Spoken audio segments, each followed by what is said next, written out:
This episode of Grilled is sponsored by Rationale, your leading provider in multifunctional hot food preparation equipment. Register now for a free Rationale live demo at www.rationale-online.com. Oh, that's very tough. I think I'd choose Gordon Ramsay. He's a pussycat compared to my wife. Arsenal are just like a nothing team now, aren't they? Ooh.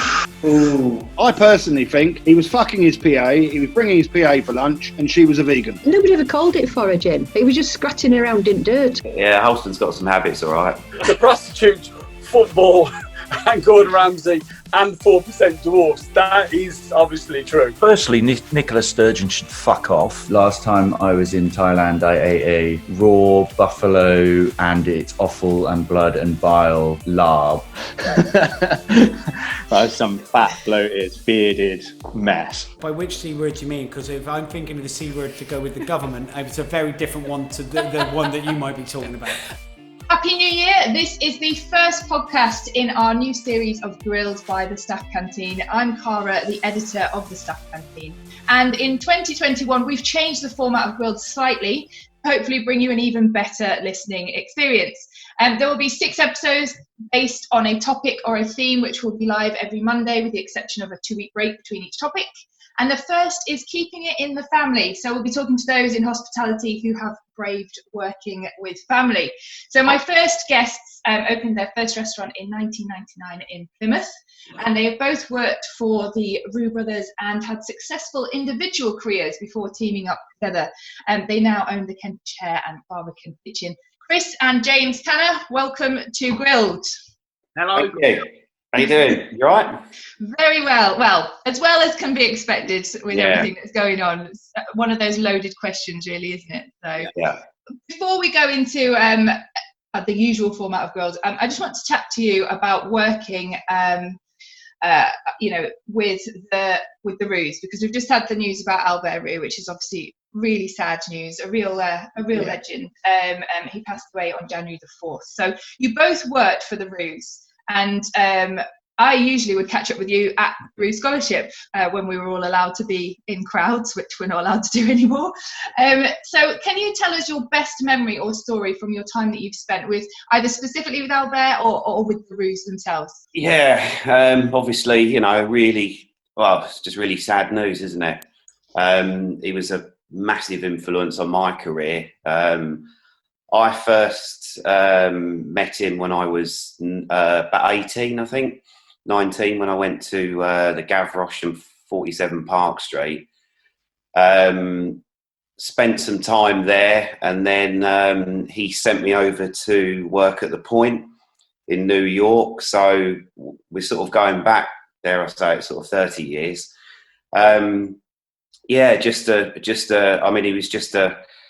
He was he's a titan of the industry. He was like God. He still is. I think he always will be.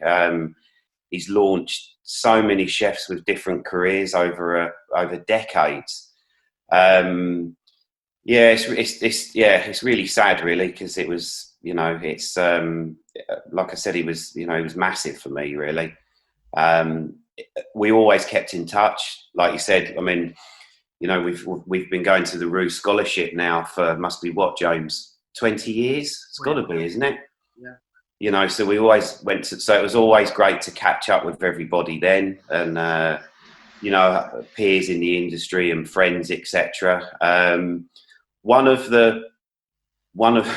used to crap myself when I first worked for him. He was very, very hard to work for, but he was very, very fair.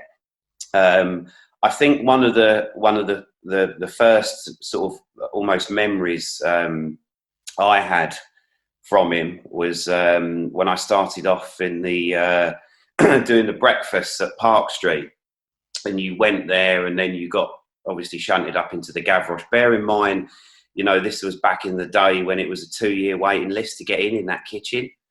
2 to 3 years. So the positions, it was completely different times. Long story short, I'd sort of worked over the Christmas period. A guy didn't turn up, so I basically had to cover the full room service over Christmas Eve, Christmas Day, Boxing Day, etc.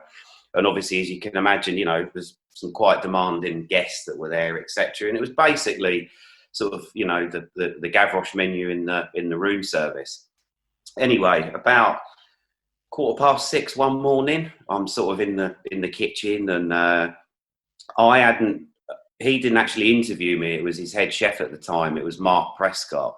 This was just before Michelle Jr. took over as head chef. So you had the likes of the legends like Stephen Doherty there, etc. Anyway, I was in the kitchen one morning, sort of 6:15, getting ready for breakfast, and you know, I sort of had some of the other room service guys, and sort of the whole atmosphere changed. And Chef Albert walked in. I sort of, you know, was like, well, okay, the legend, there he is. He's just walked in, and he sort of came in the kitchen and he went, "Hello, my baby." I was like, "Morning, chef." And how are we looking? And I was like, yeah, getting ready for breakfast, chef, etc. And he literally walked over to the scrambled egg, which I had in a bain marie, which's got to be cooked in the bain marie, and a little bit of cream in it to stop it cooking afterwards, and the butter paper on the top. And I'd done everything that I possibly thought that I should do, etc. Everything was neat and tidy. He was a bit of a stickler for that. And he walked in, didn't say much else to me, picked up the butter paper off the top of the scrambled egg and just looked at me over the top of the glasses like that. I shit a brick. I'm not going to deny it. I was like, oh my God, this is make or break now, you know, one of two ways. Looked at it, looked at me, put the paper down, stood there for a split second and went, "I am not even going to taste it." And I was like, shit, which way is this going to go? Literally. And then just looked at me and went, "It is perfect," and walked off. And that was it. So that was a big memory. He was such a character, though, wasn't he? Oh yeah, he was massive. He Such was a character. honestly, he was brilliant. And we sort of, you know, I sort of clicked with him then, really. Then there was this guy didn't turn up over the Christmas period, and he came in and he was like, you know, well, when did you start work? And I was like, well, you know, I've been here since, I think it was the 23rd or something of December. And he was like, "Have you done breakfast?" I was like, "Yes, chef." "Have you done lunch?" "Yes, chef." "Have you done dinner?" "Yes, chef." He was like, "Oh my God," like this. Anyway, sort of everything reopened just after Christmas, etc. I obviously had been there, I don't know, 6-7 days solid or whatever, AFDs, breakfast, lunch and dinner. And I think it was Michelle Jr. came down and said, "The old man wants to see you in the office." I was like, oh, no, you know, if it is a complaint, if I, you know, okay, well, I'm going to take it on the chin, whatever. So I went into the office to see him, and he gave me 2 Braggart hats, which Albert Roux never did, and gave me the 2 Braggart hats and went, "Thank you very much." He gave me a little envelope as well, and said to me, "There's not many people that can say that they've helped Albert Roux out. Thank you very much. Go and enjoy your days off. Now piss off." And went. And that was it. So that was right at the very start. So, you know, I was sort of 18. Yeah, it was about 18, I think. 18, 19. Yeah. Anyway, after that, he sent me off to New York, to the Point. I worked out there with Bill McNamee, who sadly passed away a few years ago, and Neil, who's no longer with us. And did sort of 6 months with Patrick, a guy called Patrick Tweedy. Then Marcus Waring came over. So I was there with Marcus for about 8 months, I think, till I came back to the UK. But I came back to London. I was sous chef at the Paul Bow with some great guys. Adam Newell, really good friend of mine who's over in New Zealand now. Stayed in touch with a lot of these guys for many years. But I think it was about 5 or 6 years I spent with the Roux family. But I mean, you look back now, it just brings back so many memories. It's just such a sad time. Yeah. But he'll never be forgotten. No, absolutely not. And James, I'm sure you've got some stories to tell as well, right? It was me that roped him in. I mean, basically, that was my window of opportunity with Chris being in with the company.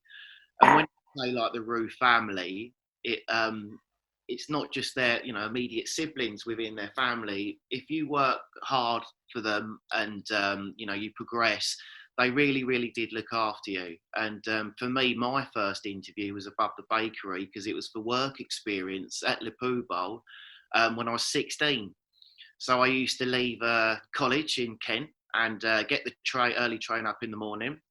And Chris was some moody sous chef in this little basement kitchen that gave me all the crappy jobs to do. But, I was a 16-year-old kid. And it gave me the opportunity and the window there to get in with the company.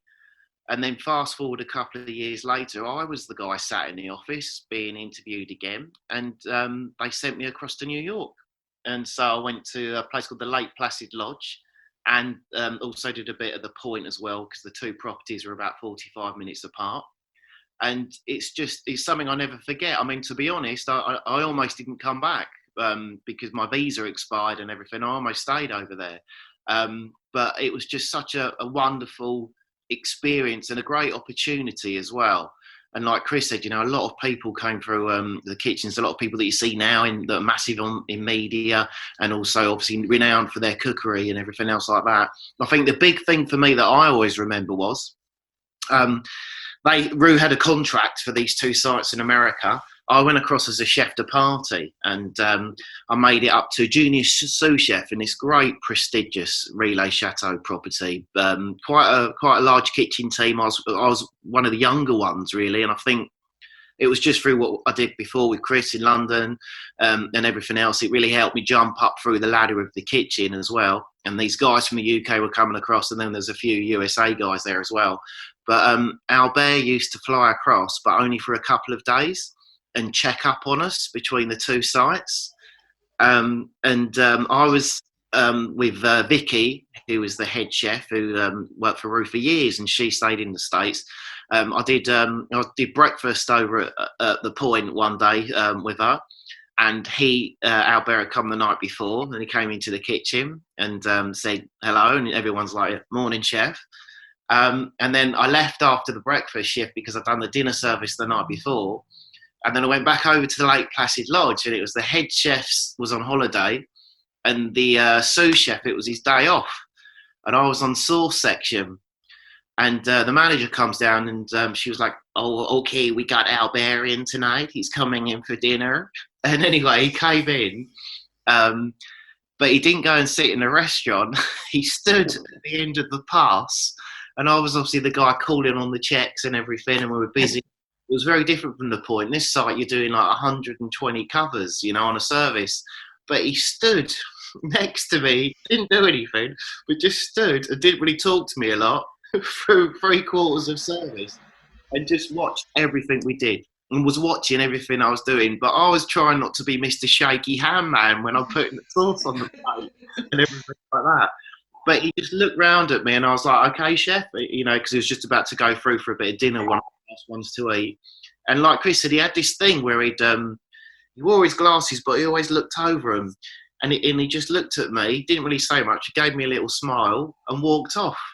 And to me, that meant everything was all right, because if not, you really would know about it. If it was so I'll never forget it, but I'll never forget that service. Stood there, and he was just to my right at the end of the pass, and he didn't really talk, but he just kept looking and watching over his glasses and watching everything we did. And I'll just never forget that service.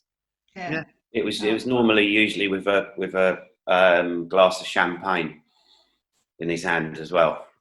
So the maitre d's, when I worked at the Hotel Diva in Isola, he came over, and Jean-Claude was restaurant manager, and the service was all set, but they would set the end of that pass up purely for Chef Albert. Little stall, glass of champagne. Well, so great. I It was think great. anything, why not? Yeah, exactly. Yeah. It was. He was great memories, and he also made time for people, which was good. We were. It's been, we've been going quite a few years now, and 2007, I think it was, we won AA Restaurant of the Year for England for Tanners, which was probably one of the highlights for us in that particular site that we had at the time.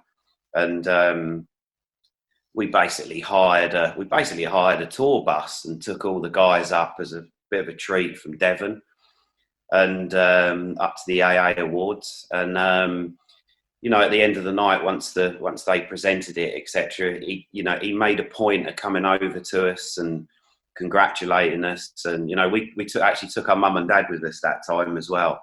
And that was a great memory. I'll never forget that one. You know, it's very humbling. He was like I said, they were very hard, but just very fair. And it's completely different times now, but great memories, and just a fantastic start for me all those years ago, really. Yeah, and I'm sure there'll be plenty of these stories being told today where people are looking back on their experiences with Albert and the Roux. And as you both said, a real legend, and he will definitely be missed. So I'm going to move into our podcast questions. So it's supposed to be a bit of fun, as well as an insight into you guys as chefs. I want to do some of our icebreaker questions, which are completely irrelevant to hospitality, really. But we just want to get to know you a bit better. And you know, you've been brothers a long time, obviously. So I've gone a bit Mr. and Mrs. style on these questions. So we'll see. We will see how we get on. So I'm hoping you know each other quite well. You've not had a conversation with him before this, have you? I haven't. No, I haven't. I've not tripped you up that much. Don't worry. Because I know what it's like. So, Chris, you first. What would you say is James's most annoying habit? Oh, there's too many to list, to be honest. Come in. Most annoying habit. Yeah, come on, Chris. What? Oh dear. He probably talks too loudly on his phone. Oh no, his phone. When the phone rings, when his mobile phone rings, he's always got it up. It's so loud in the kitchen. Everyone always looks at it. It's just one of them little things. That's all. And it's normally right in the middle of service. James, would you agree? Is that your most annoying habit? No, not at all. That's not be annoying. No. No, I don't know. I didn't really notice my phone ringing that much in service, to be honest. But, you know. You will now. If I'm in demand, I'm in demand. What can I say? I don't know. James, what would you say Chris's most annoying habit is? Chris's most annoying habit is him and his phone, because he's always bloody on it. Every time you try and talk to him, he's like, yeah, give us a minute. Yeah, give us a minute. Yeah, give us a minute. And now he's getting older, and he wears his reading glasses. He has turned into a bit of a mini Albert, because he'll do it now. He'll stand there and he'll look over the top of his glasses at you and go, yeah, just a sec. So he's always on his bloody phone, so I don't know what he's on about. Mobile office, isn't it? Yeah, right. So phones seem to be the bugbear for most of you. James, if Chris were to end up in jail, what would he most likely end up in jail for? Be careful on that one. The first thing that shot into my mind was no comment, because I don't say it over a podcast. So let's leave it at that. Chris, you got off very lightly though, I think. Yeah. What would he end up? No. What would he end up in jail for? I don't know. I don't know. Driving too fast or something silly like that. I don't know. Right. So, okay, Chris, would you agree? I'd say it's poor. That's more one for him, really. To be honest, speeding. Let's not go there. No, we're quite good actually, considering the amount of miles we do between the southeast and southwest. It's it's been all right. Sort of. We shall leave that there. Chris, if James won £1,000, what would you blow it on? Modifications for his car. Right. I feel like you're speaking from experience there. Does James often blow money on modifying his car? I could get a good remap on it for that, Chris. Yeah. What's the most expensive modification you've made to your car, James? Probably an M Performance exhaust with carbon ceramic tips. I'm coming up as a bit of a boy racer now, but What do you mean now? I needed it. Yeah, I needed it. You needed it. I mean, I have no idea what you're talking about at all. But... The petrol heads out there, Will. Okay, one for the petrol heads. James, what is Chris's biggest claim to fame? His biggest claim to fame? Wow. Working with me, you know. How wonderful is that? What a great opportunity. No, I don't know. I think Chris has cooked for some serious, I mean, basically, I think this was more for America for both of us, but we cooked for some quite high up people, celebrities of the time. Chris, you did the president as well at the time, didn't you? Yeah, the point was, I mean, it still is. It's a Roux Chateau, really, really exclusive. It was basically sort of payment up front, etc. And some of the people that you met at the time, I remember when Pepsi had taken over the whole of the estate, and it was just at the point when Ben and Jerry's sort of first started to go off as well. So they take over the whole place. Cartier came and took it once on a exclusive. That was for a christening, I think. And then I met Sigourney Weaver, Paul Newman, Ronald Reagan. It was just different, completely different time. And then because of all the facilities there as well, like everyone used to go out on the Hackercraft for cocktails and canapes before dinner, and it was very communal. So we just used to have 24 covers in the Great Hall, and we used to do a 5-6 course tasting menu that changed every day. And they used to have the water ski. We used to go out water skiing quite a lot on Lake Saranac and stuff. And I was there one day with the boss, Bill, and this guy, and we're sitting on the dock, just, like chatting, and everyone went out water skiing and stuff like that. And we came back in, and this guy, he was like, "Would you like a beer?" I was like, "Yeah, go on then." Sat on the dock, and we were just chatting and stuff like that. And my boss said to me afterwards, "Do you realise who that was?" And I was like, "Oh, I don't know, his name's Phil, or whatever it is." Anyways, the guy that invented NutraSweet. So there was lots of different things. It was just, you were subjected, obviously from coming from Kent and college, and I'd been to London and sort of done all that, and to be thrown into that sort of environment at that age was, it was just a great experience. But I met some fascinating people. I can imagine. I mean, we could probably talk for hours about all of the stories that you both have. So I bet. Who's usually, obviously working together, who's usually the first to say, "I'm sorry"? Wow, these questions are... I'm sorry. You try and avoid getting in a situation like that. Usually it's just a look between us. No words are exchanged. I'm saying strong things in my mind at the time. Yeah. It was in when we first opened Tanner's, which was a big, massive thing for us then. There was obviously just the two of us in the kitchen, and we used to sort of split up. We used to sort of take it in turns. One would do sauce, meat, fish and garnish, and one would take care of the larder and the pastry. And we very rarely spoke unless it was ordering or anything like that, because we both know what we were doing, and I knew that he'd got that section covered, and he knew that I'd have the other sections covered or whatever. So obviously we did used to speak, but it was minimal, because you would just like bang heads down, focused. We put everything on the line to open that site. I think James was 23, 24 at the time. I was 29. It was a big, we crapped ourselves, because it was do or die, basically. but we very rarely said a lot to each other. You sort of always knew what each other was thinking, and you know that has filtered through now to 22 years in July this year.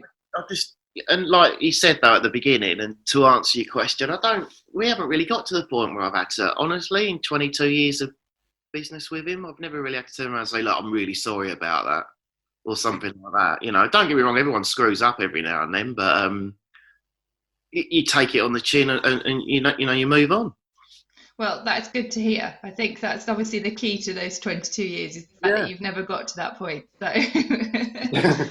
And I have, before I go into my normal questions, I've got one final question from the lovely Ellie Wentworth. And she said, out of 10, how much do they like boiled eggs? Well, she's got that wrong for a start, because it's actually pickled. Pickled eggs. I'm just re-saying what she said. Yeah. Well, let's not go there with Ellie Wentworth. I've got a few stories about her, but we'll save that for another time. I like pickled eggs, and I know why she's asking it, because we ended up having a few drinks in a pub in Dartmouth, and at the time that was the only food offer, and we were like, look at that pot of pickled eggs on the bar, and I was like, go on, you can have one of them. And the next thing you know, we had quartered up pickled eggs sent to our table with salt and pepper pots, and randomly did it with Jaeger bombs, 2 pints of Guinness, and then afterwards. So yeah, bit of a weird combo mix, but I like pickled eggs if they're with Ellie Wentworth. And Jaeger. Got a Jaeger bomb at the end, yeah. It was Ellie. It was actually, no. In all fairness, that was Ellie's boyfriend Lewis that instigated that. So there we go. We'll let her off that one. Okay. I mean, yeah, if someone said to me, do you want pickled eggs and Jaeger bombs, I probably would be a little bit hesitant. Yeah. Not gonna lie. If you had 5 Jaeger bombs before that, you probably. It sounds like a good night. So we've kind of touched on obviously working together as family, and so let's just go back a little bit. When and why did you decide to work together? What was that kind of light bulb moment where you both went, do you know what, let's do this together? I think sort of touching on, because of the Roux connection, and because we've been subjected to obviously London, New York, France. We'd done a lot at a very, very early age, and we were hungry for it. It was just the natural progression for us, really. It was purely Plymouth. We ended up in Plymouth. I opened a hotel in the South Hams called Kitley. Obviously got to know different people, etc. And through someone I knew at the time, all those years ago, a potential restaurant site had come up. You know, and it'd never been used as a restaurant before. We set it up all completely from scratch, but we couldn't afford to do it in our own area, which is ironic. Sort of 15 years after we'd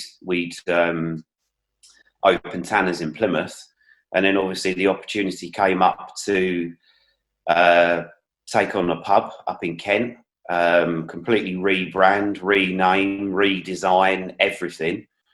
You know, it took all those years. No one gave us the book on business, and especially at this time as well. If they did, they omitted the chapter for COVID-19. So, but going back, it was always something that we both wanted to do. You know, we're from there's 4 brothers in total.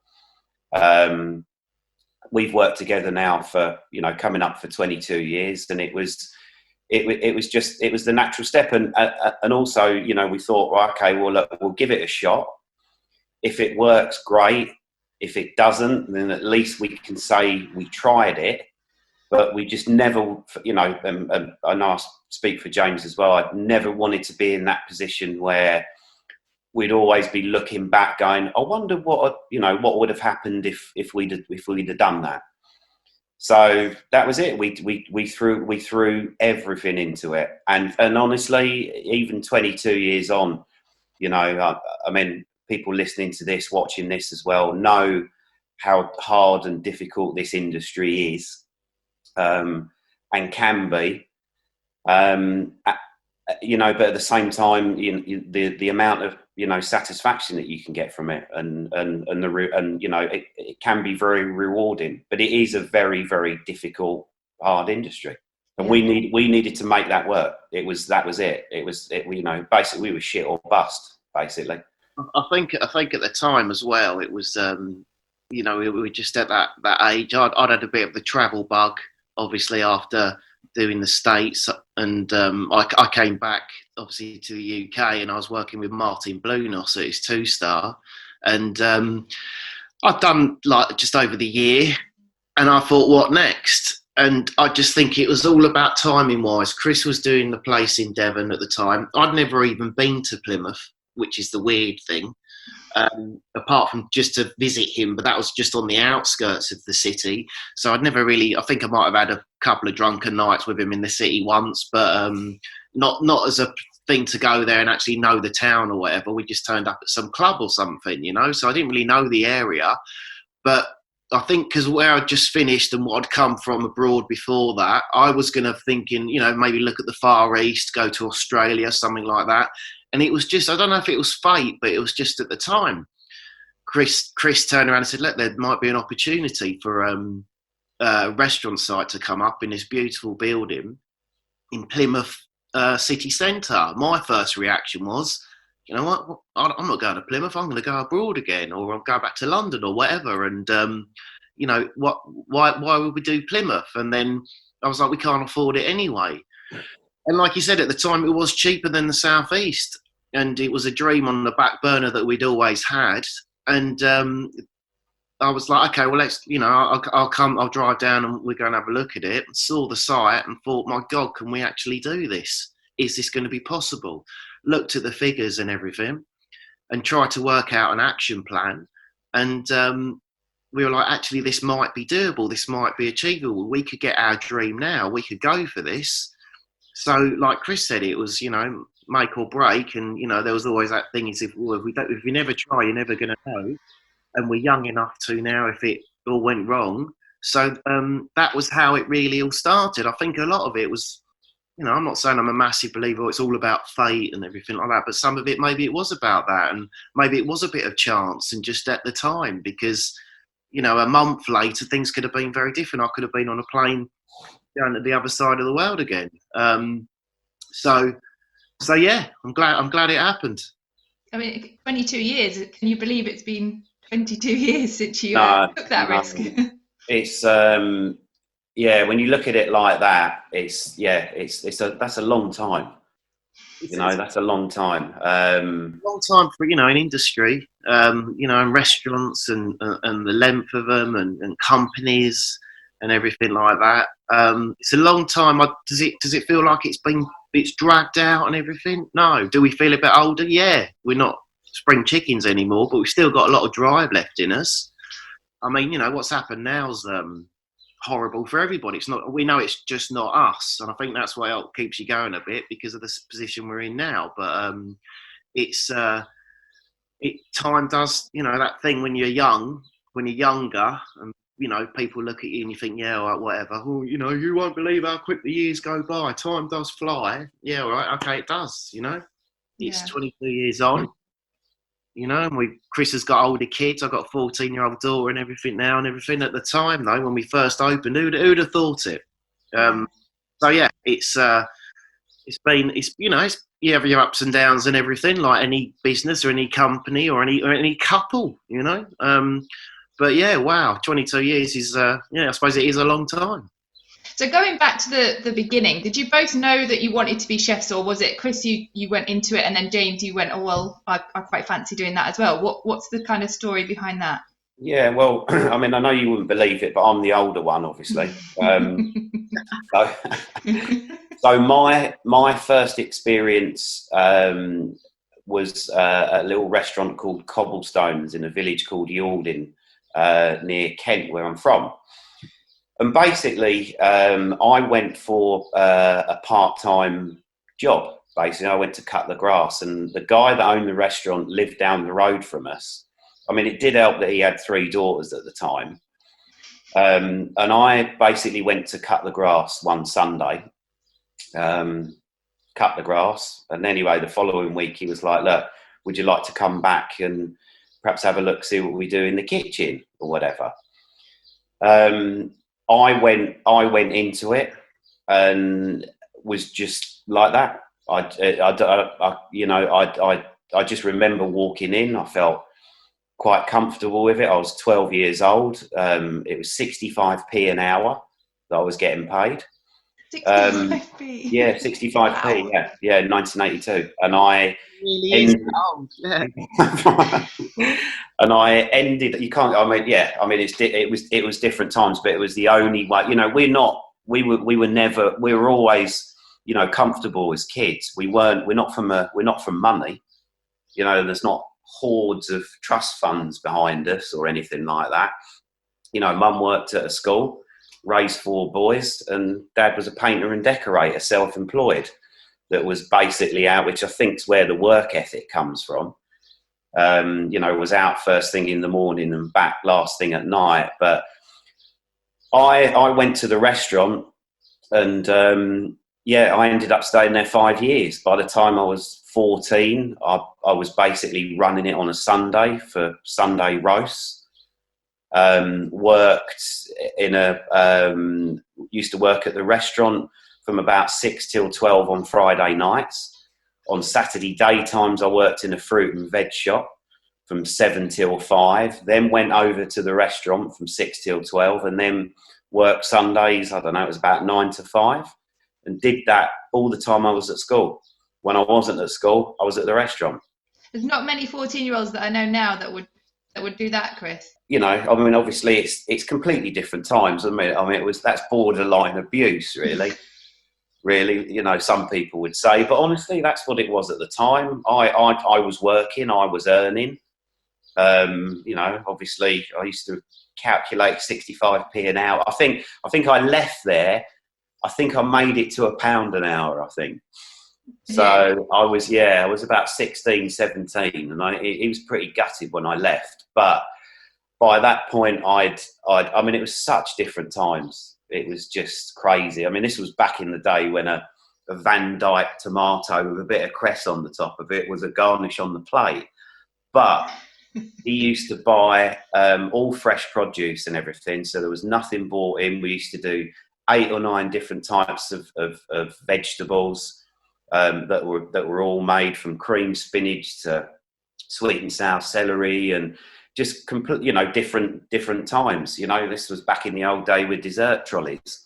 Yeah. You know, so it's where the old pavlovas were perfected, and just Charlotte Roux and like all some of the classic stuff, etc. That, you know, probably some guys and girls in their 20s and 30s now wouldn't have a clue where to start on making something like that. I think it was all a foundation.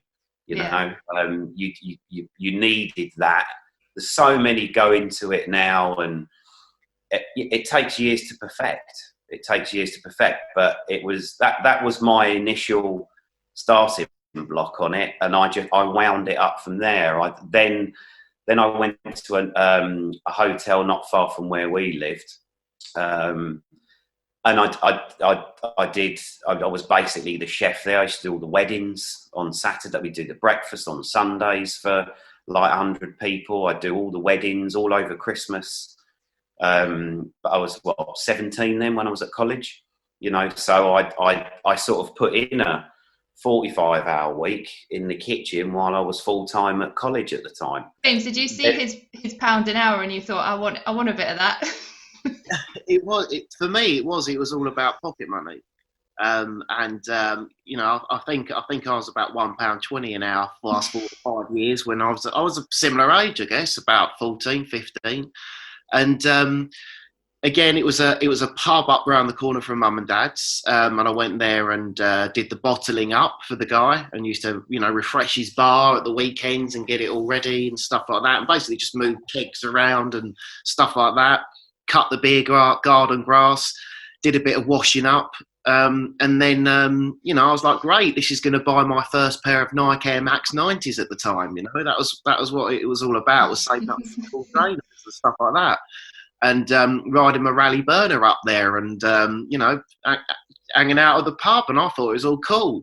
And then literally it was only a couple of weekends in. The chef didn't turn up because I think he liked a bit too much of the sauce, to be honest, and didn't turn up on a Sunday. So the next thing I know, I was cooking. We did 80 roast dinners on the Sunday, and it was me and the owner of the pub, and we had to do everything. And obviously the chef didn't turn up, as I said. And he looked at me at the end of it all, and I was pretty exhausted, and we're surrounded by mountains of washing up. And he was like, do you want to stay in the kitchen and come back and do it with us again next week? Because I might not have another chef by then as well. And that was it. So I progressed from washing up to cooking roast dinners and plating up roast dinners and the occasional prawn cocktail as well on a Sunday there. So, yeah.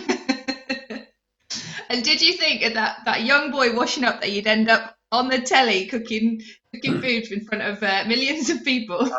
No, who would have thought it? I mean, I got to admit I enjoyed it. I did enjoy it, and it was a similar thing. Yeah, it was an old school, Kent pub, but it was a good roast with nice vegetables and homemade desserts and very homely kind of thing, and a little low ceiling Kent bean pub, and it had a great feel to it. But I just enjoyed doing it. And it just kind of felt natural. And I was one of these people at school, I didn't really know what I wanted to do, apart from either being a racing car driver or a fighter pilot. That was my thing. And I thought, well, I don't think my exam results were going to be that achievable to become a fighter pilot. And I didn't have the finance behind me to learn how to be a racing car driver. And I just thought, why not stick with the cooking route? And because I knew I enjoyed it as well, and I felt it sparked something in me where I just like being creative and trying different things. And I think you've got to have that. You've got to have a bit of drive and passion for something. And we've still got that now. And trends change. It's amazing over the years and over decades how some things have come back round. And there are things that even now I stand there and I think, God, I remember doing this when I was a kid, or an element of it, and you're using that technique or something still now. I think that's why I went into it. And also, yes, I did buy the Nike Air Max 90s. So brilliant. And I bet you were absolutely buzzing when you did as well. I was well chuffed with myself, I don't think his collection's as big as Simon Holston's Adidas, but that's off the chart, that is. Yeah. Yeah, he has a serious habit there, hasn't he, Simon Holston? Holston, yeah, Holston's got some habits, all right. So, as the rest is history, as I say. You've been in the industry ever since. Would you recommend working with family, or do you think you two have just, you're lucky in the sense that you work well together? I think for us, one of the biggest questions we still get asked now, even, is how can you work together? I could never work with my brother, or I could never work with my sister, or whatever member of the family it is. I think for us, don't get me wrong, we used to fight terribly when we were kids, 4 brothers together. You think about it, we used to smack the crap out of each other half the time, but and wind each other up and everything else like that in like a brotherly way. But we always did get on.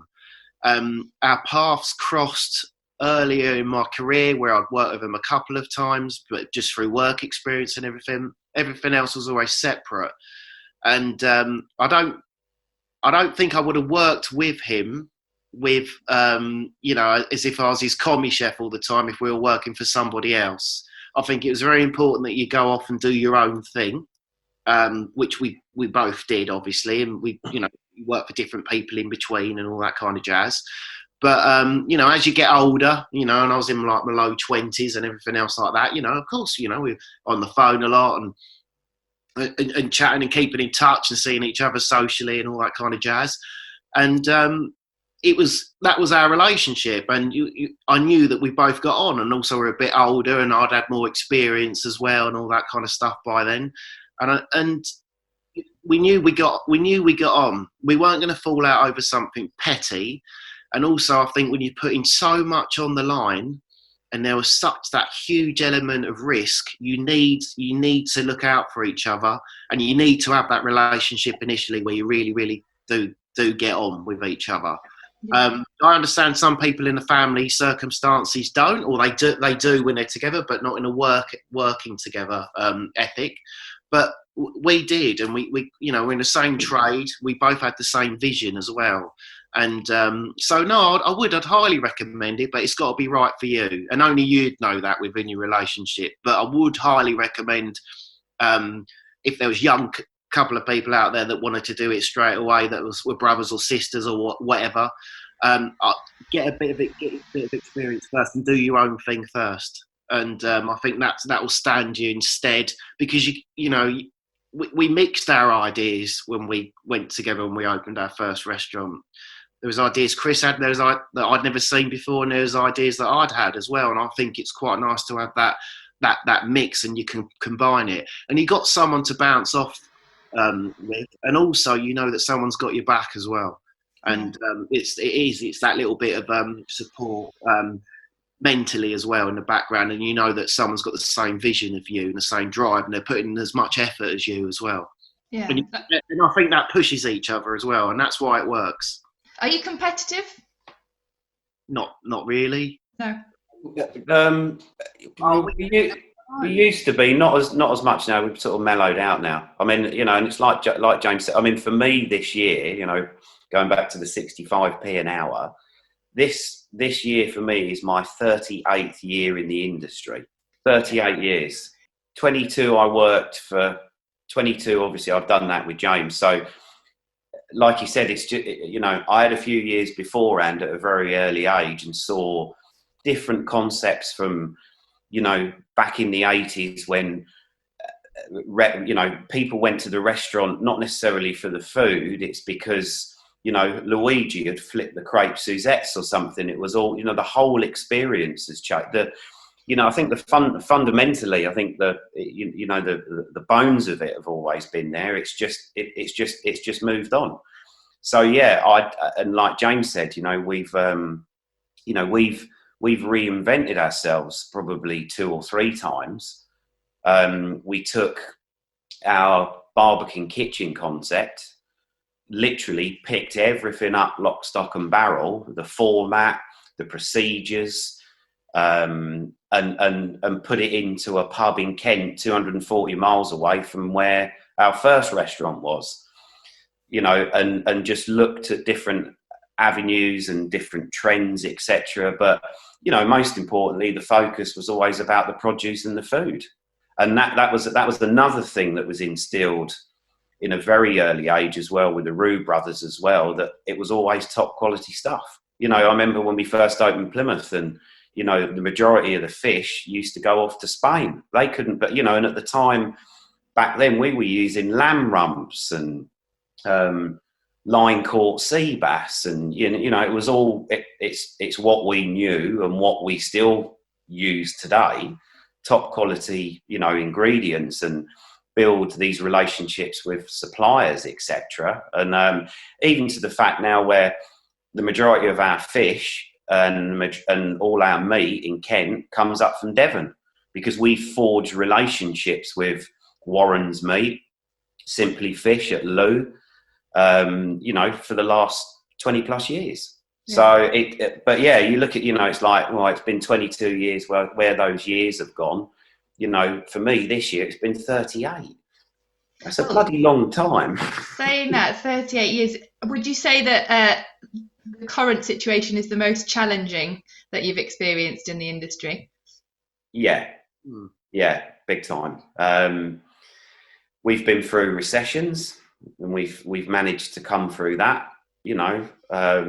unscathed.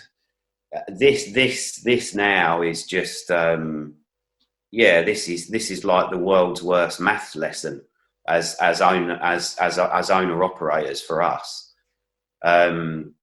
It's just a melting pot of crap. It's difficult. You're just swimming against the tide. Yeah. It's been purely about survival. even 22 years on. And you know, I have no doubt that the industry will hopefully come out stronger from it. But yeah, I mean, who expected this? You know, don't get me wrong, there are going to be casualties along the way, which is horrible. And a lot of it's out of people's hands because commercially, the costs per month with sites shut is tens of thousands of pounds. As operators, we're not on furlough.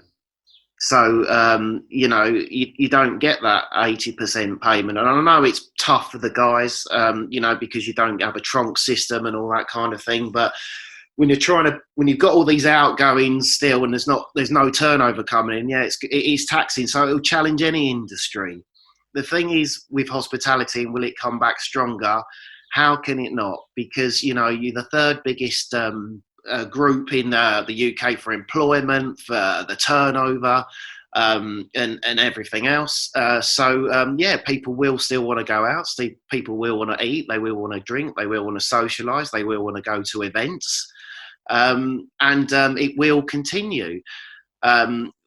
The UK now, fast forward from when we started, where there was you know, a few great restaurants and over the UK, but a lot of it was London centric.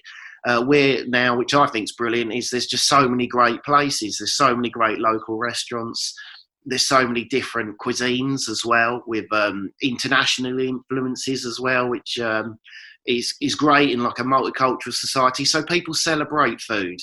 What I miss is looking over the pass at either of our sites, because they're open plan and you can see the diner and you can see them enjoying themselves.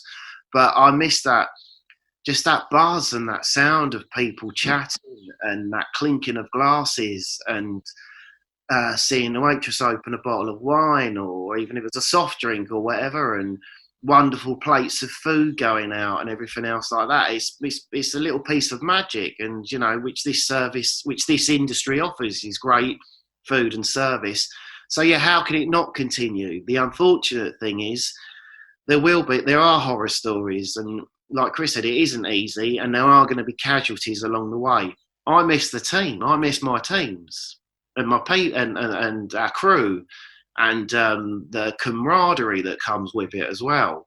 Yeah. And it's just general conversation. We could be talking about any old crap, but we'd always try and have a laugh about it along the way. And, you know, you chat about just everyday to-day stuff as well. I think, you know, a lot of that, you know, I miss that as well. Yeah, and I think that'll be running through the whole industry. I think everyone definitely misses, like, as well as the industry itself, but the social aspects of it. And to finish on a positive, my final question for you both is for, you know, coming back to you two working together, what's your best memory of working with each other? Just things that stick in my mind, and the random things is, honestly, the things we've put ourselves through over the 22 years, some people wouldn't believe, or, you know, the effort that you put into it. But I could have been stood after doing 1,000 covers a day at Royal Ascot, and I look round at Chris and he's leaning against the wall with his 50-year-old, holding his 50-year-old back, you know.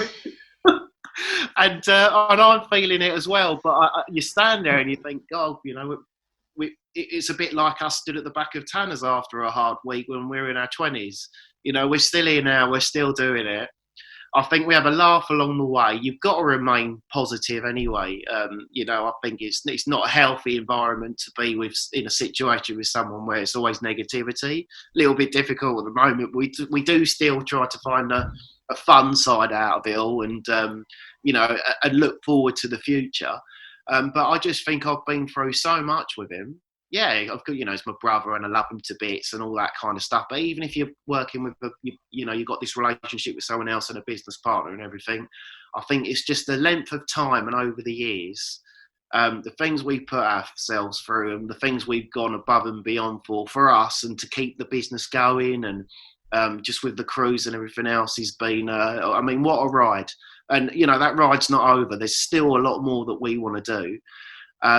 We just want to get out of all of this first, you know. And Chris, what about you? Well, like James said, there's been, I mean, some of the things we've put ourselves through to, you know, to survive over the year. There's too many, honestly. I'd need time to sit down actually think about it properly. But I mean, you know, like going back to like James said, you know, we've had some guys, colleagues, friends that have worked for us now and worked alongside us. Some are coming up for 15 years. Like James said, you know, we miss the teams. They've all got their own individual characters. I mean, some of the stuff we've got up to, you know, with them over the years, etc., has been brilliant. And those that are listening to this, that are in the Tanners group, will understand that. And a lot of people outside as well, you know, that have come through the doors, etc. So, yeah, it's like James said, it's been quite a ride, and it's not over yet. No, it definitely is not. Well, thank you both so much for coming on and doing this. I've really, really enjoyed talking to you, which I always do. It's always a pleasure. Normally there is booze involved, so this has been a sober conversation, which is different. So different angle for us, this, isn't it? And obviously through this lockdown, I feel like I'm definitely going to try Jaegers and pickled eggs, because I need to tick that off. Well, if anyone needs the recipe, Ellie Wentworth. She's the go-to. She's the go-to, the pickled egg queen. Well, thank you both very, very much, and I'm sure I'll catch up with you soon. Good luck with everything going forward, and hopefully we can all get open again as soon as possible. But yeah, thank you both, and I will speak to you soon. Let's hope so. Thanks, Cara. We hope you enjoy listening to Grilled as much as we enjoy recording it. If you want to catch up on past episodes, they are all available now. Just search for Grilled by the Staff Canteen where you normally get your podcasts. And if you want to help us keep bringing you the content you love, you can contribute from as little as £1. Just head to thestaffcanteen.com to find out how. This episode of Grilled is sponsored by Rationale, your leading provider in multifunctional hot food preparation equipment. Register now for a free Rationale live demo at www.rationale-online.com.